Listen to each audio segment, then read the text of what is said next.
It's been a full 123 years since the publication of H.G. Wells' haunting 1897 book, The Invisible Man, and 87 years since the film adaptation in 1933.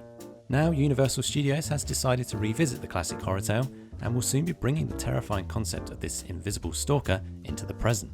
With production reportedly starting 13 years ago, it's clear Universal takes its horror seriously. So we thought we'd reminisce on some of the classic and best horror films Universal have made in their long history.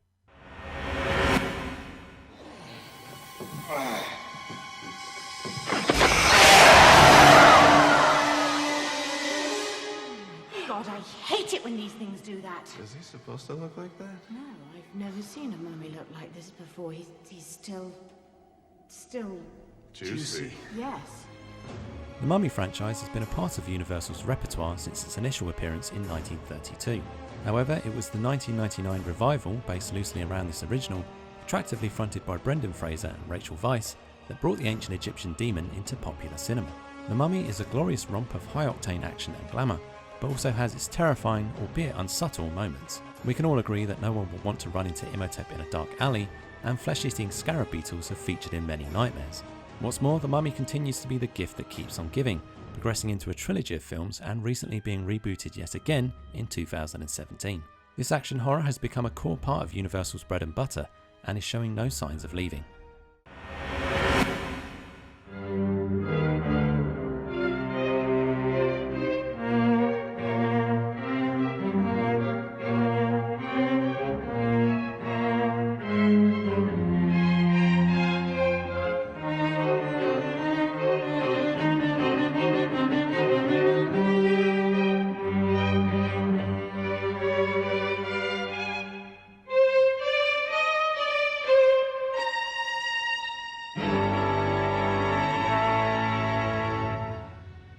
Long before Andrew Lloyd Webber's lauded musical version, director Rupert Julian set about adapting the famous early 20th century novel, The Phantom of the Opera, for screen. One of Universal's earliest forays into horror film, this 1925 silent black and white classic may not seem terrifying to some viewers now, but at the time was a triumphant and chilling portrayal of one of the most unusual horror stories of its time. The Phantom of the Opera perfectly captured the eerie and unnerving aspects of what is at its core a very bizarre tale.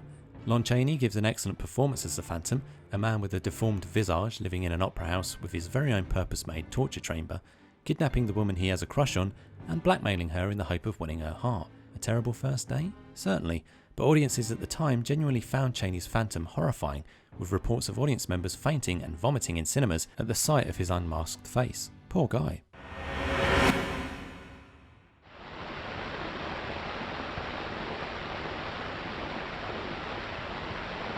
I am Dracula.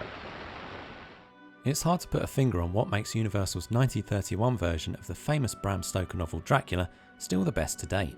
Whether it's the gothic atmosphere set by cinematographer Karl Freund or Bela Lugosi's iconic Dracula, this first legal interpretation of the famous novel is still, all these years later, arguably the best. With an atmosphere thick with mystery and foreboding, this film really captured the unusual tone of the novel. And despite the many sequels and spin-offs, many consider Lugosi's Dracula to be the interpretation that has had the most impact on how Dracula has been portrayed since. This can be seen in many horror and particularly vampire movies that have followed, and we can't help feel Lugosi would have been great in Twilight, right? You're crazy to know who I am, aren't you? All right, I'll show you. There's a souvenir for you. The original film adaptation of H.G. Wells' iconic book, the 1933 The Invisible Man, was very different in tone to the full-on horror promised for the latest instalment, juggling its horror with moments of pure comedy and zaniness. But whilst there is plenty of fun to be had in this feature, it never ceases to be unnerving and frightening. Universal were brave to take on Wells' tale at this time because of the inevitable difficulties of visually portraying Griffin, the Invisible Man himself. And what makes the film so memorable is how well this was achieved, and the incredible visual effects which are still convincing with a modern eye. No doubt the new interpretation will have all the tools to do this too, but we like to think this achievement will be hard to beat.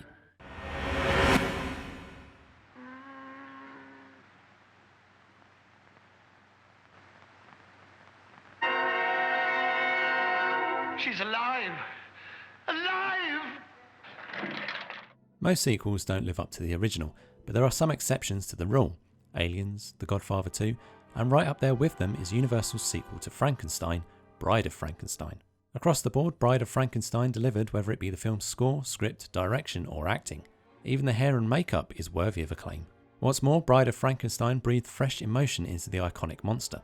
And whilst Elsa Lanchester's on-screen time as the bride is surprisingly fleeting, thanks to her bold, erratic performance and her awesome wig, she becomes a memorable character in her own right. Universal's Bride of Frankenstein is a masterclass in how to take a horror film and elevate it into something new while still keeping the heart of the original.